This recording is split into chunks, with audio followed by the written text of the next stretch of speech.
আবু গরিব কারাগারে, গুয়ান্তানামো বে কারাগারে একজন মুসলিম রাতে তার স্বপ্ন দোষ হয়েছে, ফরজ গোসল, ছোট কোনো অপবিত্রতা নয়, বড় অপবিত্রতা।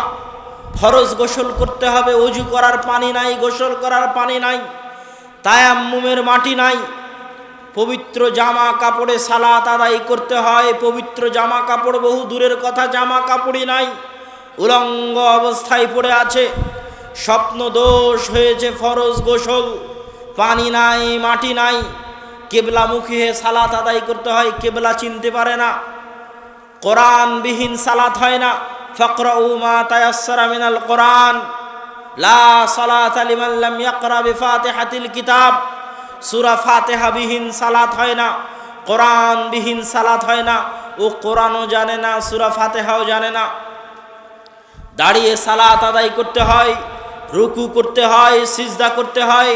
তার রুকু করার ক্ষমতা নাই, সিজদা করার ক্ষমতা নাই, দাঁড়িয়ে থাকার ক্ষমতা নাই, শুয়ে থেকে হাত পা ইশারা করারও ক্ষমতা নাই।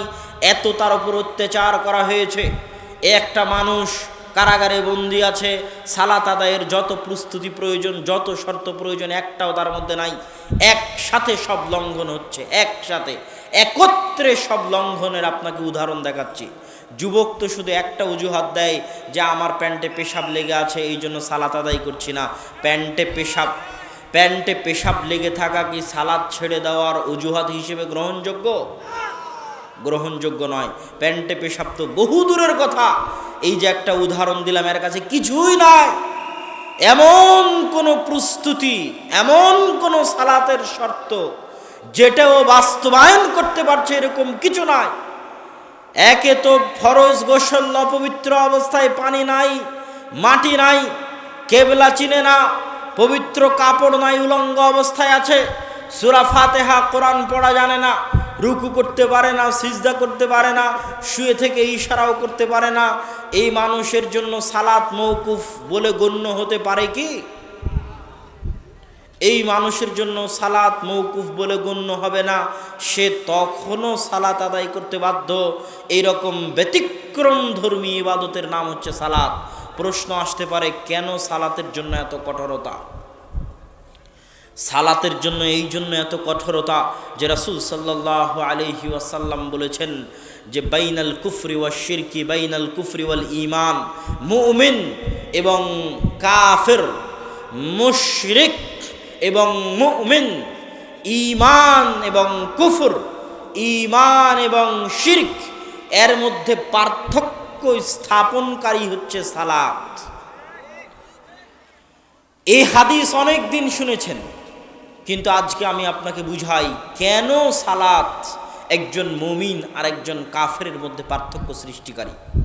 কল্পনা করেন আপনার গ্রামে, আপনার অঞ্চলে, আপনার পাড়ায়, মহল্লায় এরকম অনেক হিন্দু মানুষ পাওয়া যাবে, যেই হিন্দু মানুষ হিন্দু হওয়ার পরও মদ, বিড়ি, সিগারেট খায় না। আছে না? না আছে। যেই মানুষ হিন্দু হওয়ার পরও জেনা ব্যভিচারে লিপ্ত হয় না। আছে না? নাই আছে। কল্পনা করেন একজন হিন্দু ইসলামের যত মুহাররামাত, যত মানহিয়াত, কুল্লু মা নাহাল্লাহু আন, একজন হিন্দু যে ইসলাম গ্রহণ করেনি, কিন্তু ইসলামের যত নিষিদ্ধ জিনিস আছে, যত মানহিয়াত আছে, যত মুহাররামাত আছে, প্রত্যেক হারাম কাজ থেকেও বেঁচে থাকে। না সুদ খায়, না ঘুষ খায়, না জেনা করে, না চুরি করে, না ডাকাতি করে। এমন কোনো নিষিদ্ধ কাজ ইসলামে আছে সেই কাজে ও লিপ্ত হয় না। এরকম একজন হিন্দুকে আপনি কিসের জন্য মুসলমান হতে বলবেন? নিজে একবার ভেবে দেখবেন যে ওই হিন্দু তো এখনই ইসলামের সব নিষিদ্ধ জিনিস মানছে, ও মুসলমান হবে কি জন্য? কি কাজে, কি করতে, কি প্রয়োজনে সে মুসলমান হবে? আপনি যদি বলেন হজ করতে মুসলমান হতে হবে, তাহলে ওই হিন্দু যদি গরিব হয় তার উপর কি হজ ফরজ? হজ ফরজ নয়। আপনি যদি বলেন যাকাত আদায় করার জন্য মুসলমান হতে হবে, ওই হিন্দু যদি গরিব হয়, নিসাব পরিমাণ সম্পদের মালিক না হয়, তাহলে ওর উপর হজও নাই, যাকাতও নাই, তো কেন মুসলমান হবে? আপনি বলবেন রমজান মাসের 1 মাস সিয়াম পালন করার জন্য তাকে মুসলমান হতে হবে। এইখানে আপনাকে আর একটা উদাহরণ দেই। আপনি আপনার সন্তানকে স্কুলে মাদ্রাসায় ভর্তি করাতে গেছেন। মাদ্রাসার অনেক নিয়ম কানুন, তার মধ্যে কিছু নিয়ম আছে নিষিদ্ধ জিনিস, নিষিদ্ধ আমল, নিষিদ্ধ কাজ। মাদ্রাসায় অ্যান্ড্রয়েড মোবাইল ব্যবহার করা যাবে না, চুল বড় করা যাবে না, দাড়ি কাটা যাবে না, টাকনুর নিচে প্যান্ট পরা যাবে না, অনেক নিয়ম। তো আপনার ওই ছেলে মাদ্রাসায় ভর্তি হওয়ার পর চুলও বড় করেনি, দাড়িও কাটেনি, মোবাইলও ব্যবহার করেনি, টাকনুর নিচে প্যান্টও পরেনি, যা যা নিষিদ্ধ আছে সব নিষিদ্ধ আমল মেনে নিয়েছে। মেনে নিয়ে সারা বছর রুমে বসে ঘুমায়, ক্লাস করে না। বুঝাতে পারিনি মনে হয়? হ্যাঁ, মাদ্রাসার সব নিষিদ্ধ আইন মেনে নিয়েছে, কিন্তু সারা বছর রুমে কি করে? ঘুমায়। 11 মাস ঘুমিয়ে 1 মাস ক্লাস করবে। তো 11 মাস কোনো কাজ নাই, 1 মাস সিয়াম পালন করার জন্য ইসলাম গ্রহণ করবে। এরকম হাস্যকর ধর্ম ইসলাম হতে পারে না। একজন হিন্দুকে মুসলমান হতে হবে কিছু করার জন্য, কিছু করতে, এরকম দ্বিতীয় কোনো ইবাদত আপনি তাকে দিতে পারবেন না যেটা করতে তাকে মুসলমান হতে হবে সালাত ব্যতীত।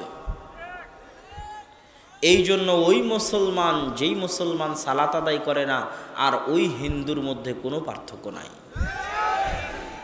এই মুসলমান কেন মুসলমান আছে যদি সালাতি আদায় না করে? কি করতে মুসলমান আছে? কেন মুসলমান আছে? কি করতে, কি কাজে মুসলমান আছে? কেন মাদ্রাসায় ভর্তি হলি যদি ক্লাস করবি না?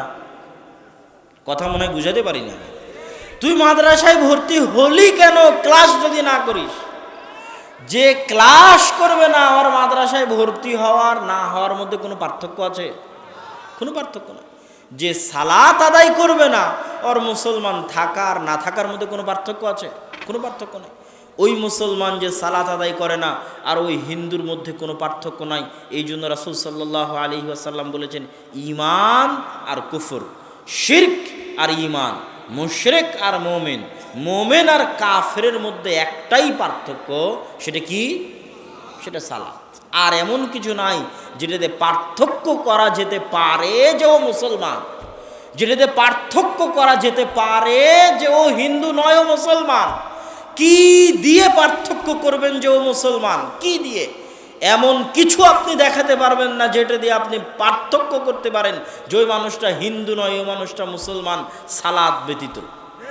কেন? ওরকম হাজারো হিন্দু আছে যে বিড়ি খায় না, ওরকম হাজারো হিন্দু আছে যে মদ খায় না, ওরকম হাজারো হিন্দু আছে যে জেনা করে না, ব্যভিচার করে না। তাহলে ওর মধ্যে কোনো আলামতই আপনি খুঁজে পাবেন না যে কি ও মুসলমান না হিন্দু। কোনো আলামত নাই। ও যদি গরিব হয়, হজ নাই, গরিব হয়, জাকাত নাই, 11 মাস 12 মাসে 1 মাস ক্লাস করে কি করবে? কোনো কাজ নাই। সুতরাং ওই কাফের, ওই হিন্দু আর এই মুসলমান যে সালাত আদায় করে না, এদের মধ্যে আল্লাহর ওয়াস্তে কোনো পার্থক্য নাই। সম্মানিত উপস্থিতি, সালাত কেন এত গুরুত্বপূর্ণ, কেন এত জরুরি? সালাত কত গুরুত্বপূর্ণ, কত জরুরি, দেখবেন আমাদের সমাজে মানুষ মানুষকে খোঁটা দেয় সালাত আদায়কারীর গুনাহকে সামনে রেখে। যারে অমুক মুসল্লির নামাজ দিয়ে কি হবে, ওই মুসল্লির বেটি তো পর্দা করে না, এরকম কথা আছে না নাই?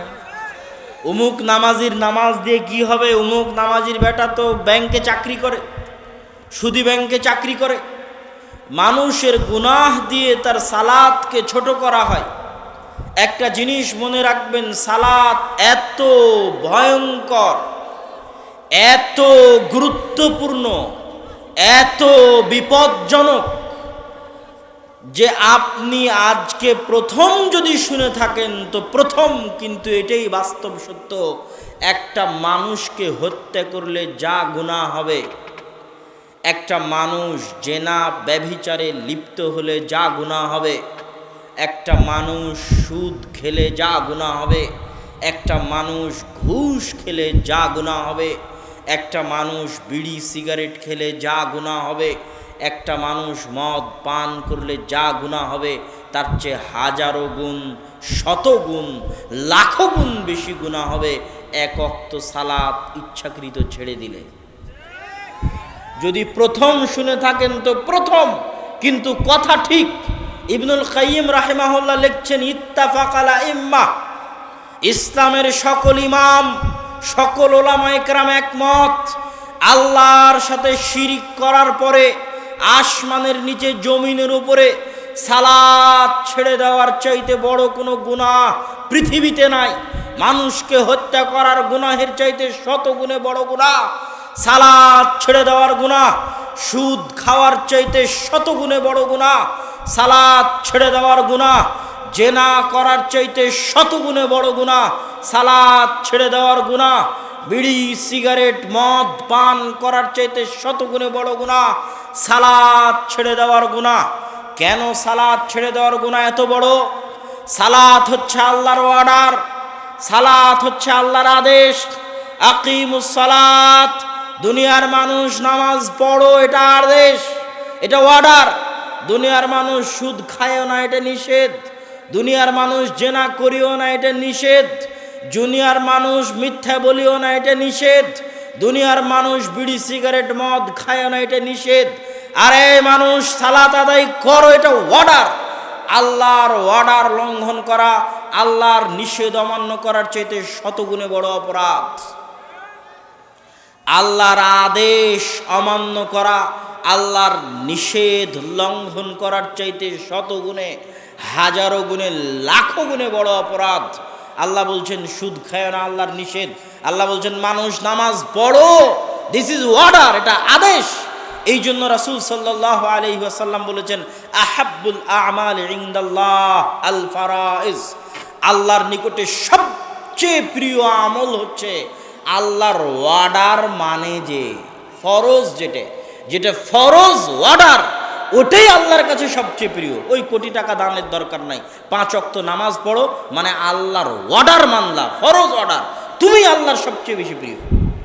ওই 5 ওয়াক্ত ফরজ সালাতের যদি সুন্নাতও না থাকে, ওই 5 ওয়াক্ত ফরজ সালাতের যদি নফলও না থাকে, ওই 5 ওয়াক্ত ফরজ সালাতের সাথে যদি কোনো নফল ইবাদত সাদাকা দান কিছু না থাকে, তাহলে ওই মানুষ যার 5 ওয়াক্ত সালাত ঠিক নাই কোটি টাকা দান করে, যার 5 ওয়াক্ত সালাত ঠিক নাই বড় বড় মাদ্রাসা প্রতিষ্ঠানের ইয়েতিমের দায়িত্ব পালন করে, কোটি কোটি টাকা আল্লাহর রাস্তায় দান করে, খরচ করে, ইবাদত করে, নফল সিয়াম নফল সালাত মাঝে মধ্যে আদায় করে, কিন্তু 5 ওয়াক্ত সালাতের ঠিক নাই, ওর ইবাদত আল্লাহর কাছে অত গুরুত্ব, অত দামি, অত ভালোবাসার নয়, যত ভালোবাসা, যত প্রিয় যে আল্লাহর অর্ডার, ফরজ অর্ডার, 5 ওয়াক্ত নামাজ পড়তেই হবে।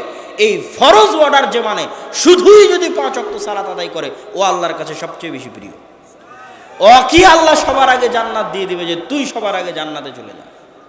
যদি আরেকজন কোটি টাকা দান করে তার চাইতে, যদি আরেকজন লাখ টাকা দান করে তার চাইতে, যদি আরেকজনের অনেক নফল সালাত নফল সিয়াম থাকে তার চাইতে, যে কিছুই করেনি, খালি 5 ওয়াক্ত ফরজ সালাত আদায় করেছে, ও আগে জান্নাতে চলে যেতে পারে কেন?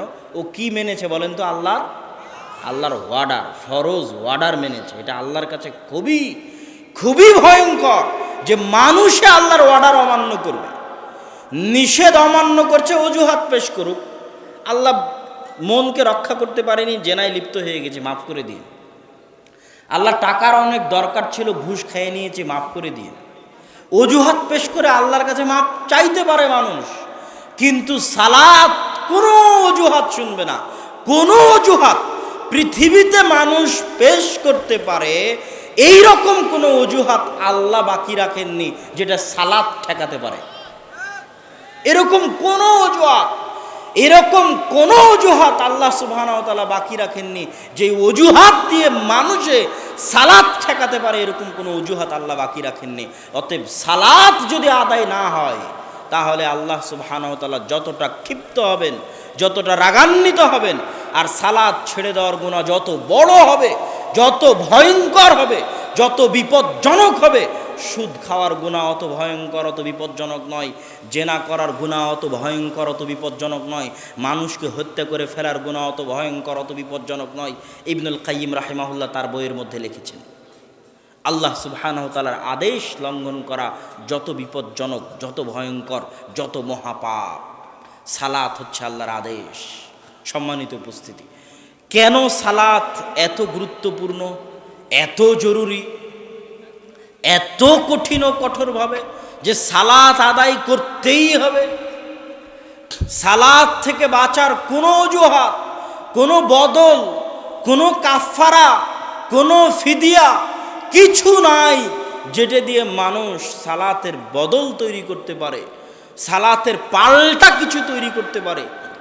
এই জন্য যে আল্লাহ সুবহানাহু ওয়া তাআলা পবিত্র কোরআন মাজিদে বলেছেন, ওয়া আকিমিস সালাতা লিযিকরি, হে মানুষ সালাত আদায় করো আমাকে স্মরণ করার জন্য।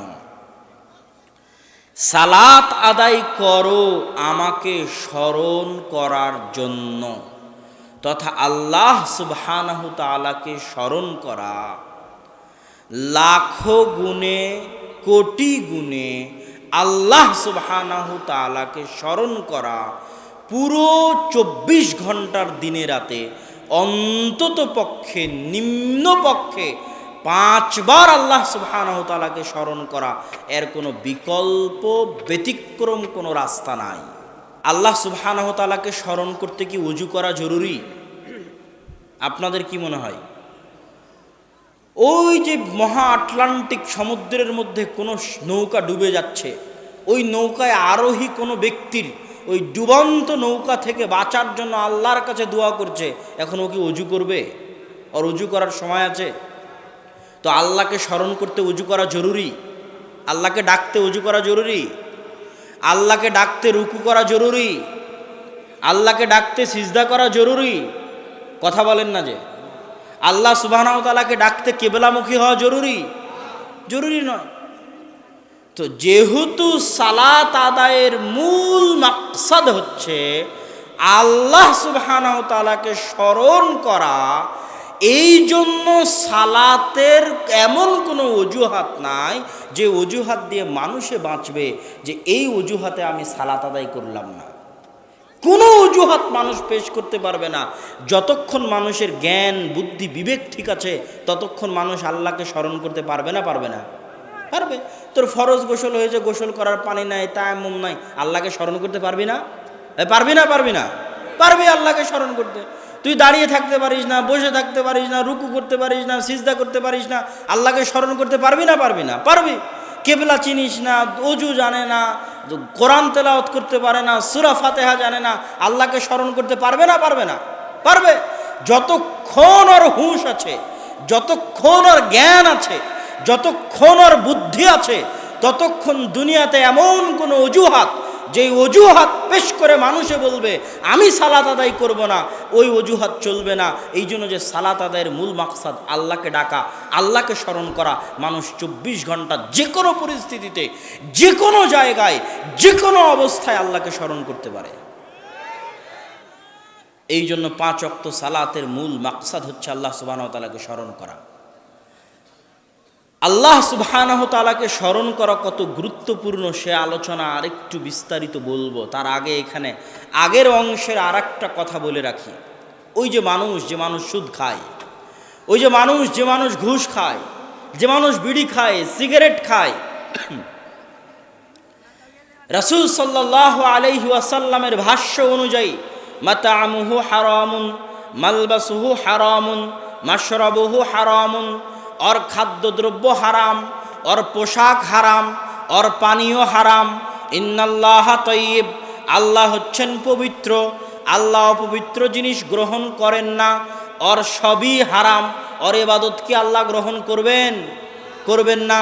এখন ওই সুদখোর যদি বলে, ঘুষখোর যদি বলে, ব্যাংকে চাকরি করে যে সে বলে, যার সকাল থেকে সন্ধ্যা পর্যন্ত হারাম ইনকাম, বাড়ি হারাম ইনকামে, কাপড় হারাম ইনকামে, খাওয়া হারাম ইনকামে, ও যদি বলে আমার ইবাদতই কবুল হবে না, তো কেন সালাত আদায় করব? বলতে পারে না? পারে না? রাসূল সাল্লাল্লাহু আলাইহি ওয়াসাল্লাম বলেছেন, কেউ যদি মাদক দ্রব্য, নেশাদার দ্রব্য পান করে 40 দিন তার ইবাদত আল্লাহর দরবারে কবুল হবে না।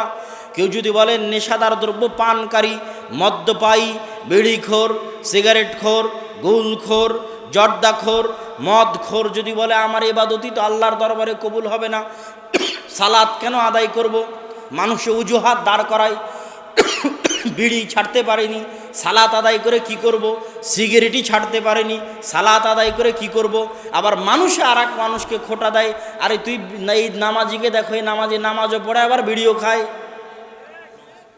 মানুষও খোঁটা দেয়, সেও নিজেকে ধোকা দেয়, বিড়ি ছাড়তে পারলাম না, নামাজ আদায় করে কি করব? খুবই ভয়ঙ্কর, খুবই ভয়ঙ্কর। ইবনুল কাইয়িম রাহিমাহুল্লাহ লিখছেন যে তুমি যদি ঘুষখোর হও, ঘুষ খেয়ে এসে নামাজ আদায় করো। তুমি যদি সুদখোর হও, কোটি টাকা সুদ খাওয়ার পরে সালাত আদায় করো। তুমি যদি জেনাকারী ব্যভিচারী হও, পতিতালয় থেকে বের হয়ে সালাত আদায় করো। তুমি যদি বিড়িখোর সিগারেটখোর হও, তাহলে বিড়ি খেয়ে সিগারেট খেয়েও তুমি সালাত আদায় করো, সালাত ছাড়িও না। গুনাহের দোহাই দিয়ে, গুনাহের অজুহাত দিয়ে সালাত ছাড়িও না। যত বড় পাপী হও, যত বড় গুনাহগার হও, যত বড় গুনাহগার হও, যত বড় পাপী হও, সালাত ছাড়িও না। কেন? ইবনুল কাইয়িম রাহিমাহুল্লাহ বলছেন তুমি যদি সালাত ছেড়ে দাও, একসাথে দুটো গুনাহ হবে। একে তো সুদ খাওয়ার গুনাহ, আর একটা হচ্ছে ওই সুদ খাওয়ার চাইতে লাখো গুণে কোটি গুণে বড় গুনাহ সালাত ছেড়ে দেওয়ার গুনাহ। তুমি এখন বিড়ি খালা, এই বিড়ি খাওয়ার গুনাহ এর চাইতে হাজারো গুণে, লাখো গুণে, কোটি গুণে বড় গুনাহ হচ্ছে সালাত ছেড়ে দেওয়ার গুনাহ। বিড়িও খেলে সালাতও আদায় করলে না, একে তো বিড়ি খাওয়ার গুনাহ, আর একে তো সালাত ছেড়ে দেওয়ার গুনাহ, যেটা বিড়ি খাওয়ার চাইতে লাখো গুণ, কোটি গুণ ভয়ঙ্কর, বিপজ্জনক, মহাপাপ, মহা অন্যায়। কেননা ওটা হচ্ছে আল্লাহর অর্ডার, আল্লাহর আদেশ। আল্লাহর আদেশ তুমি মানতে বাধ্য, যে কোনো পরিস্থিতিতে, যে কোনো অবস্থায়, যেখানে থাকো না কেন। কোনো অজুহাত দিয়ে আল্লাহর আদেশ, বিশেষ করে সালাতের আদেশ থেকে বাঁচার কোনো উপায় নাই। সালাতের আদেশ থেকে কোনো অজুহাত দিয়ে পালিয়ে বাঁচার কোনো উপায় নাই। বিড়িখোর হলেও সালাত পড়তে হবে, সিগারেটখোর হলেও সালাত পড়তে হবে, ঘুষখোর হলেও নামাজ আদায় করতে হবে, সুদখোর হলেও নামাজ আদায় করতে হবে, ব্যভিচারী হলেও নামাজ আদায় করতে হবে, পতিতালয় থেকে বের হয়ে এসে নামাজ আদায় করতে হবে। দিস ইজ দ্য অর্ডার, আল্লাহর আদেশ করতে হবে। ইবনুল কাইয়িম রাহিমাহুল্লাহ বলছেন শোনো, যদিও সালাত আদায় করে নেয়, তাহলে ওর সালাত আদায় যেহেতু আল্লাহর দরবারে কবুল হবে না। কেন? ওর সবই হারাম ইনকাম, বাড়ি হারাম, জামা হারাম, কাপড় হারাম, টাকা হারাম, ইনকাম হারাম, খাদ্যদ্রব্য হারাম, তার ওই সালাত আল্লাহর দরবারে কবুল হবে না। মানে সালাতের যত ফজিলত আছে, কোনো ফজিলতও পাবে না। অনেক ফজিলত আছে সালাতের, এক সালাত থেকে আর এক সালাতের মধ্যে সব সগীরা গুনাহ মাফ হয়ে যায়। এটা সালাতের ফজিলত, কোনো ফজিলত পাবে না। কিন্তু সালাত ছেড়ে দেওয়ার যে ভয়ঙ্কর, জঘন্য, বিপজ্জনক গুনাহ ছিল, যেটা ওই সুদ খাওয়ার চাইতে, ঘুষ খাওয়ার চাইতে, বিড়ি খাওয়ার চাইতে শতগুণে লাখো গুণে বড় গুনাহ ছিল, ওই গুনাহ থেকে বেঁচে যাবে ফজিলত না পেলেও। বুঝাতে পারিনি মনে হয় আপনাদেরকে। যদি আপনি বিড়ি খাওয়ার পরে সালাত আদায় না করেন, একসাথে দুটো গুনাহ, বিড়ি খাওয়ার গুনাহ, বিড়ি খাওয়ার চাইতে শতগুণে লাখো গুণে বড় গুনাহ সালাত ছেড়ে দেওয়ার গুনাহ। সালাত আদায় করলেন, আপনার বিড়ির কারণে সালাত কবুল হয়নি, সালাতের কোনো ফজিলত পাবেন না। কিন্তু কি হলো, সালাত ছেড়ে দেওয়ার যে বিশাল বড় একটা গুনাহ ছিল, ওই গুনাহ থেকে আপনি বেঁচে গেলেন। বুঝাতে পারিনি মনে হয়, ওই গুনাহ থেকে আপনি বেঁচে গেলেন। সম্মানিত উপস্থিতি, সালাত কি জন্য এত গুরুত্বপূর্ণ বলছিলাম। আল্লাহ সুবহানাহু ওয়া তাআলা বলেছেন, আকিমিস সালাতা লিযিকরি, আমাকে স্মরণ করার জন্য সালাত আদায় করো। তো স্মরণ করাটা আল্লাহর কাছে কত গুরুত্বপূর্ণ, যে মানুষে আল্লাহকে স্মরণ করুক, এটা আল্লাহ সুবহানাহু ওয়া তাআলার কাছে এত গুরুত্বপূর্ণ যে আল্লাহ সুবহানাহু ওয়া তাআলার নবী ইউনুস আলাইহিস সালাতু ওয়াস সালাম মাছের পেটে, আল্লাহর নবী যে মাছের পেটে আছে, এটা কি আল্লাহ জানেন না? আল্লাহ জানেন না? জানেন না? জানেন যে তার নবী মাছের পেটে আছে। আমি যদি আপনার কাছের বন্ধু হই, আমি আপনার কাছে সাহায্য চাইনি, আপনি কারো মাধ্যম দিয়ে খবর পেয়েছেন যে আমি কোথাও অ্যাক্সিডেন্ট করেছি, আপনি দৌড়ে আমাকে বাঁচাতে আসবেন না? আসবেন না? আসবেন। যেখানে আল্লাহ জানে তার প্রিয় বান্দা শুধু নয়, তার নবী বিপদে পড়ে মাছের পেটে আছে, আল্লাহ দেখছেন, আল্লাহ জানছেন, আল্লাহ দেখছেন তার প্রিয় বান্দা, তার প্রিয় রাসূল, তার প্রিয় নবী বিপদে পড়ে মাছের পেটে আছে, কিন্তু আল্লাহ বলছেন আল্লাহ তাকে বাঁচাবেন না। আল্লাহ সুবহানাহু ওয়া তাআলা তাকে বাঁচাতেন না যদি না সে মাছের পেটে কাকে স্মরণ করত? আল্লাহকে স্মরণ করত। অথচ আল্লাহ জানে যে তার নবী মাছের পেটে। যদি তার নবী মাছের পেটে না বলতো লা ইলাহা ইল্লা আনতা সুবহানাকা ইন্নী কুনতু মিনাজ জালিমিন, এই দোয়া পড়ে যদি তার নবী মাছের পেটে আল্লাহকে স্মরণ না করত, অথচ আল্লাহ দেখছে তার নবী বিপদে, তারপরও আল্লাহ অপেক্ষায় আছে যাতে তার নবী তাকে কি করে, স্মরণ করে। তাহলে স্মরণ করাটা আল্লাহ কত কঠিনভাবে চায় যে তার নবী বিপদে পড়ার পরও আল্লাহ চাচ্ছে তার নবী তাকে স্মরণ করুক। আল্লাহু আকবার। মুসা আলাইহিস সালাতু ওয়াস সালাম, মুসা আলাইহিস সালাতু ওয়াস সালামকে আল্লাহ সুবহানাহু ওয়া তাআলা বলে নিধা বিলা ফিরাউন, যাও ফেরাউনের নিকটে, ইন্নাহু তাগা, ফেরাউন অহংকারী হয়েছে, ফেরাউনকে দাওয়াত দাও। মুসা আলাইহিস সালাতু ওয়াস সালাম সমস্যার ফ্রিস্তি আল্লাহর সামনে খুলে দিলেন। এক নম্বর সমস্যা জিহ্বার সমস্যা, তোতলা, কথা বলতে পারেন না। আচ্ছা, আল্লাহ সুবহানাহু ওয়া তাআলা কি আগে থেকে জানেন না যে তার নবী তোতলা? জানেন না? জানেন না? আল্লাহ সুবহানাহু ওয়া তাআলা চাইলে কি আগেই ঠিক করে দিতে পারতেন না? পারতেন না? আগেই ঠিক করে দিতে পারতেন। এবার যখন আল্লাহর নবী সমস্যা পেশ করতে গিয়ে বলছেন আমি তোতলা, তখনও চাইলে আল্লাহ ঠিক করে দিতে পারতেন যে তোমার তোতলা আমি ঠিক করে দিলাম, কুন ফায়া কুন, হাও হয়ে যাও, হয়ে যেত। আল্লাহ সুবহানাহু ওয়া তাআলা তাও করলেন না। একে তো আল্লাহ জানেন তার নবী তোতলা, ঠিক করেননি। দ্বিতীয়ত নবীতে সমস্যা পেশ করলো যে তার তোতলামি আছে, আল্লাহ ঠিক করেননি। আল্লাহ এবার নবীকে পাল্টা শিখিয়ে দিচ্ছেন, মুসা যদি তোতলামি ঠিক করতে চাও, জিহ্বা ঠিক করতে চাও, তাহলে আমার কাছে দোয়া করো। যদিও তুমি আমার নবী, আমি জানি তুমি তোতলা, আমি চাইলে ঠিক করে দিতে পারতাম আগেই, আমি চাইলে এখনও ঠিক করে দিতে পারি, কিন্তু যতই তুমি আমার নবী হও, মুসা নবী হওয়ার পরও, তোমার সমস্যা জানার পরও, তোমার সমস্যা সমাধান করতে পারবো এই ক্ষমতা থাকার পরও তুমি আমার কাছে চাও, রব্বিশরাহ লি সাদরি ওয়া ইয়াসসির লি আমরি ওয়াহলুল উকদাতাম মিন লিসানি ইয়াফকাহু কওলি। আল্লাহু আকবার। যে নবীর সমস্যা জানার পরেও, সমাধান করে দিতে পারার ক্ষমতা থাকার পরেও আল্লাহ সুবহানাহু ওয়া তাআলা চাচ্ছেন যে নবী চাক আল্লাহর কাছে, স্মরণ করে আল্লাহকে ডাকুক, আল্লাহ গো রব্বিশরাহ লি সাদরি, আমার বক্ষকে প্রশস্ত করে দিন, ওয়া ইয়াসসির লি আমরি, আমার কাজকে সহজ করে দিন, আর আমার জিহ্বায় যে জড়তা আছে এই জড়তা দূর করে দিন, যাতে মানুষ আমার কথা বুঝতে পারে। মুসা এইভাবে আমার কাছে চাও, আমার কাছে দোয়া করো, আমার ক্ষমতা আছে ঠিক করে দিতে পারি, কিন্তু আমি আল্লাহ চাওয়াকে, আমাকে স্মরণ করাকে এত পছন্দ করি যে নবী তার সমস্যা ঠিক করবে এটা আমি জানার পরেও নবী যেন আমার কাছে চেয়ে চেয়ে দোয়া করে। আল্লাহু আকবার। মুসা আলাইহিস সালাতু ওয়াস সালামের সব সমস্যা আল্লাহ সমাধান করে দিলেন। মুসা আলাইহিস সালাতু ওয়াস সালামের জিহ্বা আল্লাহ ঠিক করে দিলেন, হাতে একটা লাঠি দিয়ে দিলেন, লাঠি ছাড়লে সাপ হয়, গোটা পৃথিবী খেয়ে নিতে পারবে এরকম লাঠি। হাত বগলে দিয়ে বের করলে হাত জল জল করে। ভাইকে সাথে দিয়ে দিলেন পরামর্শদাতা হিসেবে, কতগুলো কাজ করে দিলেন। জিহ্বা ঠিক করে দিলেন, লাঠি দিলেন, হাতের মজেজা দিলেন, ভাইকে সহযোগী হিসেবে দিলেন। এত কিছু দেওয়ার পরে আল্লাহ সুবহানাহু ওয়া তাআলা বলছেন ওয়ালা তানিয়া ফি যিকরি, সব দিয়েছি, কিন্তু সব পাওয়ার পরে যদি আমি আল্লাহ আমাকে ডাকতে ভুলে যাও, আমি আল্লাহ আমাকে স্মরণ করতে ভুলে যাও, এগুলো একটা কিছু কোনো কাজ করবে না, কোনো উপকারে আসবে না। এগুলো সব যদি ঠিক রাখতে চাও তাহলে এক নাম্বার শর্ত, তুমি যতই নবী হও, যতই আমি তোমাকে ভালোবাসি, যতই আমি তোমাকে মজেজা দিই কেন, তোমার এক নাম্বার কাজ হচ্ছে আমাকে ডাকতে থাকা, স্মরণ করতে থাকা। আল্লাহু আকবার। সম্মানিত উপস্থিতি, আল্লাহ সুবহানাহু তাআলা, আল্লাহ সুবহানাহু তাআলা কি পরিমাণ চান যে মানুষ আল্লাহ সুবহানাহু তাআলাকে স্মরণ করুক।